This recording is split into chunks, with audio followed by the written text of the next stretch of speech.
Well, thanks, Danny. Quite frankly, fixing the video system, audio system might be a lot easier than fixing our broken democracy. And I concur with everything that Link said in terms of the way responsible government is supposed to work and the role of Parliament in holding the government to account.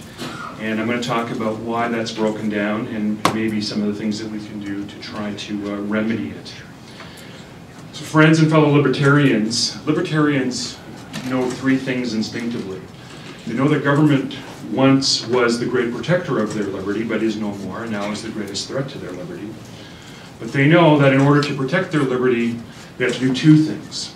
Firstly, they have to limit the size and scope of government. And secondly, they have to distribute power within government within different levels and different institutions, because the greatest threat to liberty is the unchecked concentration of power. And we do that in our system. We do it constitutionally. We have a federal system that divides power between the federal and the provincial governments. The provincial government further delegates by delegating matters of local authority to cities, counties, municipal districts, towns, and villages. And in the federal government, power is constitutionally divided between the legislature, the Parliament of Canada, the executive, which is the cabinet and the permanent bureaucracy, and the judicature, which is the courts. And they all have a check on each other. And in the federal system, we further divide legislative power between two houses of Parliament, the elected House of Commons, where I have the honor of sitting, and the unelected Senate, which is part of the problem, but I would suggest not the major part of the problem, quite ironically. And the courts provide a check on both parts. The legislature is supposed to hold the government to account, bring it down if it acts improperly and if the Parliament loses confidence in the House. And the courts, of course, exist to make sure that both the Parliament and the executive don't exceed their authority. So that's the way the system is supposed to work. Now, I, friends, am a conservative with a small c, apparently. Accordingly, I have an inherent mistrust of government and government institutions. I, too, share your libertarian values. I believe that government is necessary, as there are many projects and public works that can be achieved collectively much easier and sometimes cheaper than if they were attempted severally or by citizens. However, I believe that said projects are fewer than commonly believed. Although necessary, I continue to believe that the government that governs least governs best. As a result, and I share Link's concerns, I believe that in the modern era of government, governments at all levels, federal, provincial, municipal, have grown too big, have attempted too much, and have grown too expensive. Social engineering and well-intentioned attempts at improving the human condition have led to a government knows best philosophy guiding the modern nanny state. The result is government institutions consuming greater and greater portions of our private resources, while simultaneously digging themselves deeper and deeper into debt. For close to 100 years, the government of Canada could pay its bills as they became due, went into debt during both world wars, paid them thereafter. But the modern welfare state and its requirements both for greater program spending and an expensive bureaucracy to administer universal social programs have burdened Canada with an excess of $650 billion of accumulated debt. Provinces, including our own home province, resource-rich Alberta, now routinely run deficits. Even municipalities have got into the debt financing business. My home here, located in Edmonton, will see its property taxes increase by 5% this year, while the city pays off its $2.2 billion debt. And this is all occurring while infrastructure, primarily roads and bridges, continue to deteriorate. None of it is sustainable. The myth that governments can continue to spend in excess of revenue has been dispelled. Welfare states such as Greece, Portugal, Spain have all had to renegotiate their debt loads and had to implement extreme austerity as a condition precedent for continued refinancing. Closer to home, and we are nowhere near the predicament of Greece or Spain, but closer to home, debt servicing charges and interest remain a problem for many governments in Canada. The government of Canada currently allocates 11 cents of every tax dollar towards interest and debt financing charges. Accordingly, federal income taxes could be reduced, or alternatively spending could be increased by 11% if governments over the last half-century had exercised more fiscal discipline. Meanwhile, municipalities such as my hometown of Edmonton list interest as the second largest item on its budget. Only police service ranks higher than interest on the Edmonton expenditure statement. a sobering reflection every time I drive through a pothole. So how did we get into this mess? Stated simply, our elected officials have failed us in their duty to be stewards over the public purse. Whereas government institutions by their very nature will attempt to grow both in scope and size, it is incumbent upon the legislatures, the parliament, and the municipal city councils and county councils to provide a check on said attempts at expansive growth. Because it is not realistic to expect civil servants at any level to exercise fiscal discipline. In a culture where bureaucratic success and influence is measured by the growth in your own budget and the number of employees that you supervise, it rests with the elected representatives to defend taxpayers under unsustainable government growth and spending. And that is not to say that many of the projects promoted by government, either by bureaucratic social engineers or by their political masters, are not positive and laudable. Many are. The issue is whether or not they are affordable. And affordability is not only subjective, it is in itself a sliding scale or moving target. Because affordability is conditional upon revenue. And that's a concept that is lost on institutions that are paying for projects with someone else's money. In the language of government budgeting, words like desirable and necessary become synonymous. They are not. Where a downtown arena or an Alberta museum might be desirable, it'd be hard for you to convince me that it's necessary. More troubling, indicators like affordable become irrelevant once a project is deemed necessary or even merely desirable. Civil servants will evaluate projects based on their desirability rather than their necessity or even their affordability. And this is natural when you personally don't have to pay for something yourself. But somebody does have to pay for everything. And in the case of public works and government programs and services, as you know, that somebody is you, the taxpayer. So every 4 years or so, the taxpayers get together and elect a group of themselves to represent them at the respective levels of government. The expectation is quite simple, and Link talked about this. The expectation is that the elected officials will provide representation, that they will pass appropriate laws, and that they will hold the government to account. The bureaucracy, i.e. the permanent government, does not represent taxpayers. Their job is to design and administer government programs and service. It is the elected parliament, the legislatures, and municipal councils who must represent taxpayers if taxpayers are to be represented. It is elected bodies that must hold government to account, failing which, by definition, government will become unaccountable. Now the system, not quite, Link said the system only worked in the 19th century, and he's a little older than I am, so my history is not as good as his. I'm gonna say it worked more or less good for the first 100 years of Canada, but then it really broke down quickly. Until, I'm talking about the federal government, but most of the provinces have replicated Canada's bad financial oversight.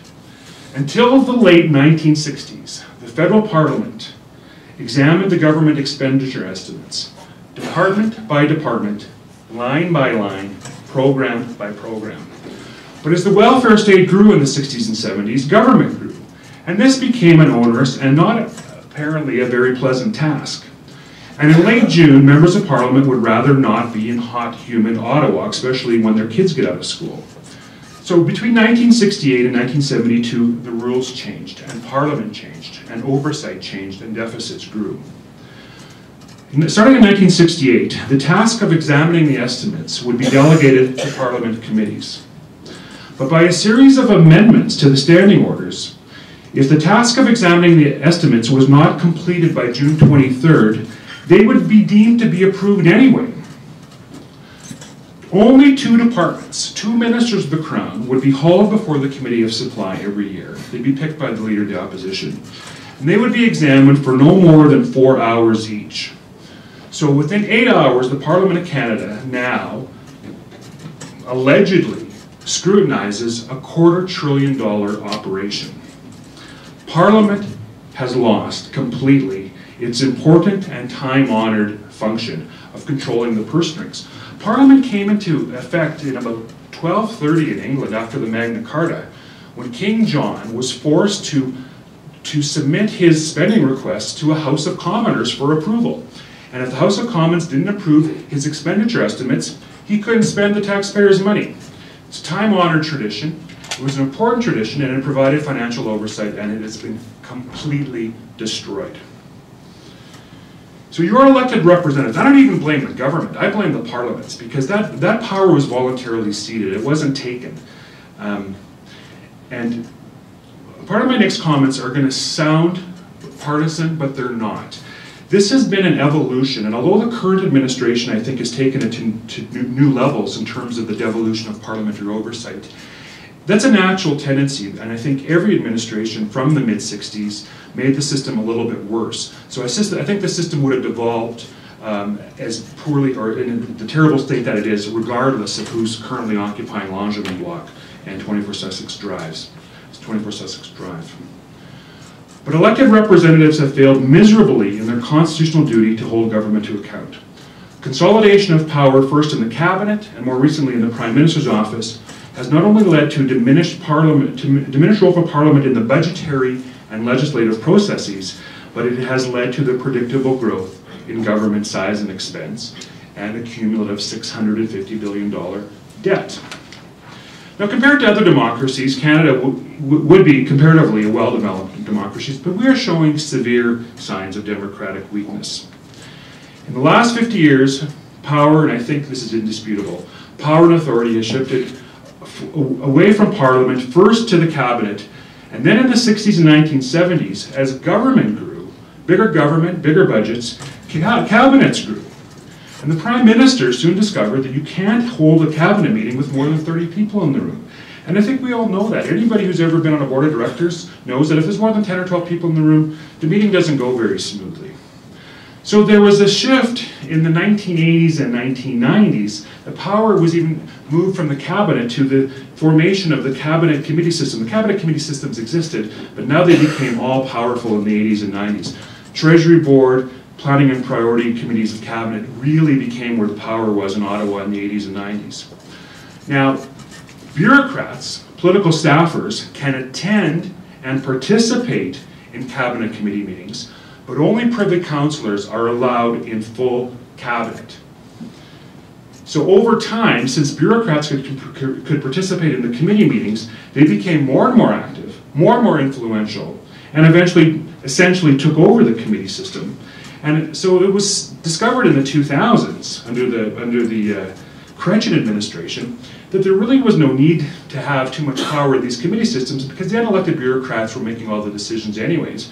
So why not just take those unelected political staffers and bureaucrats and center them in Langevin Block, which houses the Prime Minister office, and that would be the completion of the devolution of parliamentary authority from Parliament to Cabinet committees to PMO.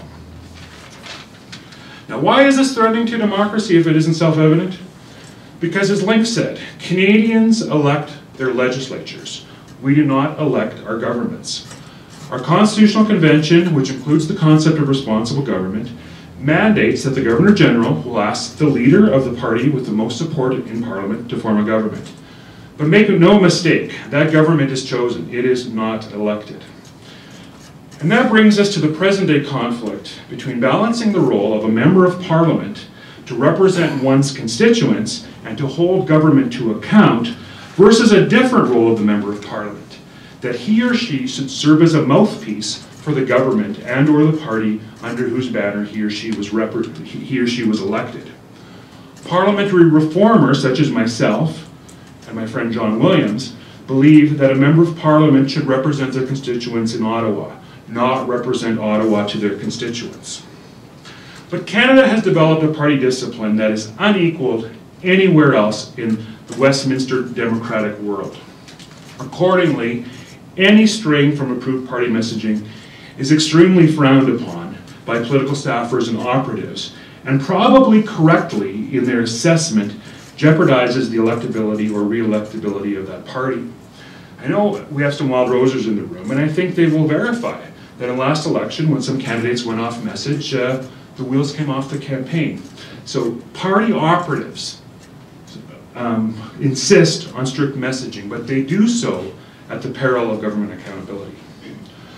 In our federal system in Ottawa, members almost never break ranks with the party. In fact, Samara Institute did a study of not this parliament, the 40th parliament, and discovered that the parliamentarian that broke rank with his party the most often was James Bazan from Manitoba, and he did it 1.2% of the time. And that was the biggest maverick in Parliament. 1.2% of the time he voted offside his party. Members almost never break rank with their party whips. Almost all votes are whipped. Certainly all important votes are whipped. And my decision to resign from the caucus of the governing Conservative Party on June 5th was widely reported to be a result of the government's deliberate decision to eviscerate my private member's bill dealing with disclosure and transparency of public servants' salaries, responsibilities, and expenses.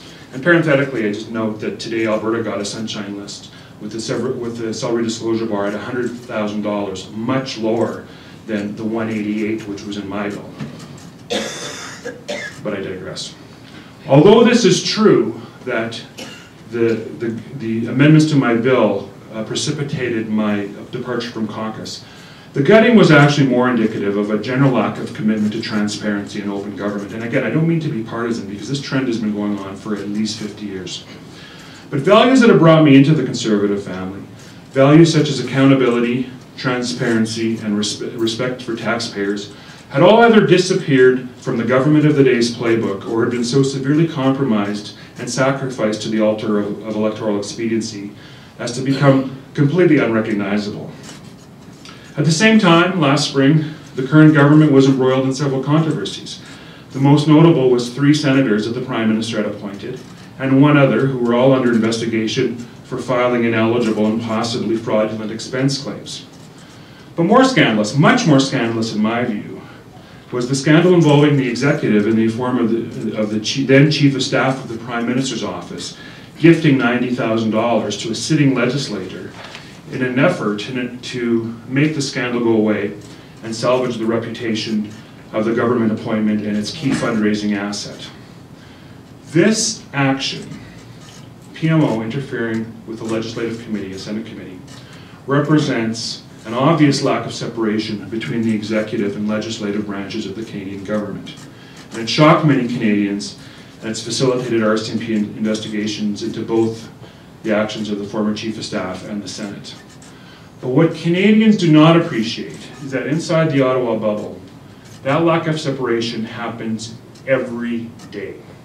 The executive meddling in the affairs of the elected Parliament, members of Parliament, House of Commons committees, and now even Senate committees. And the fact that this scandal could occur without the Prime Minister's knowledge, and I firmly believe that it occurred without the Prime Minister's knowledge, that his Chief of Staff acted without the Prime Minister's knowledge. But the fact that that could occur without his knowledge, to me, is absolute proof of a system where the checks and balances have completely broke down. There is no accountability within the Prime Minister's office, not even to the Prime Minister.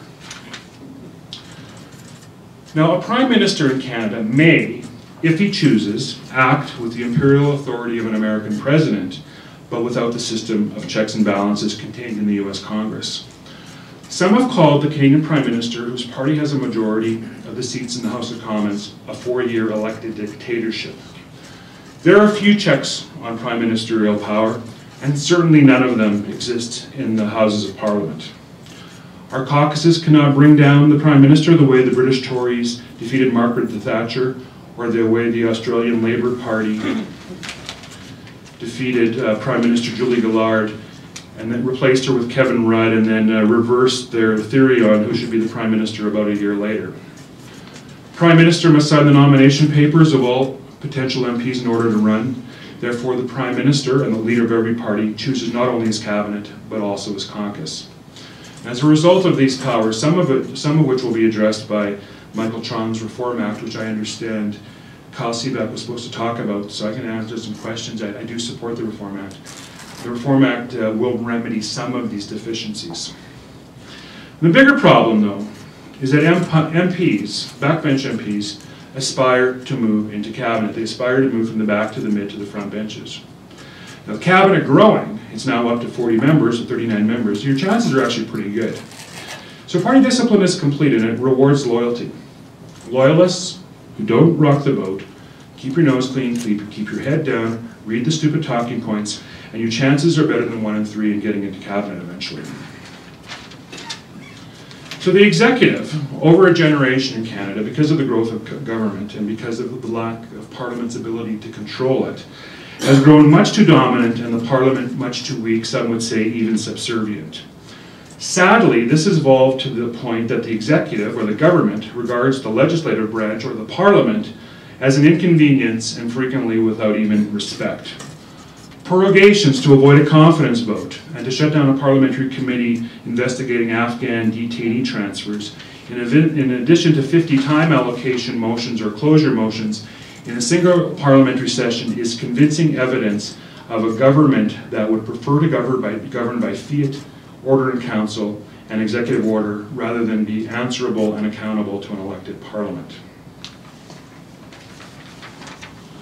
The result of an executive becoming increasingly unanswerable and therefore unaccountable is that Canadian taxpayers and Canadian citizens are increasingly shut out of the decision-making process, with the government listening only to its political advisors and its unelected bureaucrats.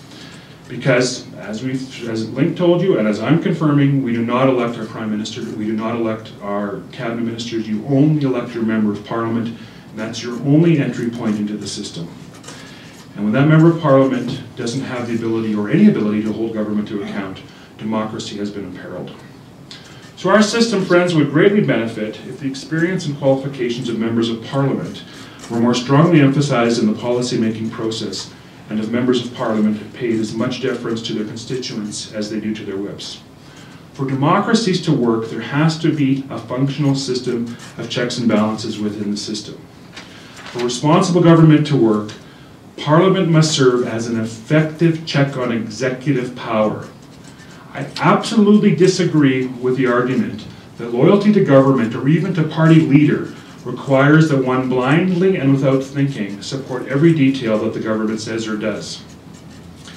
The constructive criticism of government cannot possibly be the equivalent of immunity or even disloyalty, as some have claimed that I have done. In fact, I would suggest that lackeys, sycophants, and yes-men are less valuable to a government's performance than constructive critics who demonstrate their loyalty by constantly changing the government to continually perform even better. As the yes-man will blindly cheer at bad policy development, the constructive critic, not shy of speaking truth to power, does the government or party he serves a favor by advising his colleagues of the proposed policy's shortcomings. However, those in the system don't see it that way. Given the lack of checks and balances in the system, is anybody really shocked that governments at all levels are living beyond their means, and that the federal government alone is over $650 billion in debt, and that all levels of government in Canada are $1.2 trillion in debt? I'm not surprised. I'm disappointed, but I'm not surprised. The only way that any of this is going to be corrected is if government once again becomes accountable to its citizens, primarily by being accountable to the popularly elected legislatures and councils. If taxpayers do not demand greater accountability for how governments of all stripes and at all levels spend taxpayer resources, they cannot be surprised when governments and civil servants treat those resources like monopoly money. And as we have seen over the last 45 years, perpetual and systematic deficits resulting in no government oversight and now a $650 billion federal debt. Even well-intentioned leaders, and I believe Canada has a well-intentioned leaders, this is systemic, this is not personal, but even well-intentioned leaders must be subject to checks and balances. Holding to account vets bad legislation and improves good legislation. Holding to account constantly challenges the government of the day to perform even better. Holding to account makes mediocre executives better, good cabinets great, and defeats bad governments. However, and it's a big however, if you consider yourself to be part of the government, as virtually every government backbencher does, you cannot credibly provide checks and balances to that government. You cannot be a meaningful check upon yourself. You cannot simultaneously be a cheerleader and a constructive critic. The roles are incompatible. Having a democratic elected chamber hold to account the appointed executive is the essence of responsible government and is fundamental both to democratic accountability and to good governance. Friends, the current government would benefit from a parliament that actually held it to account.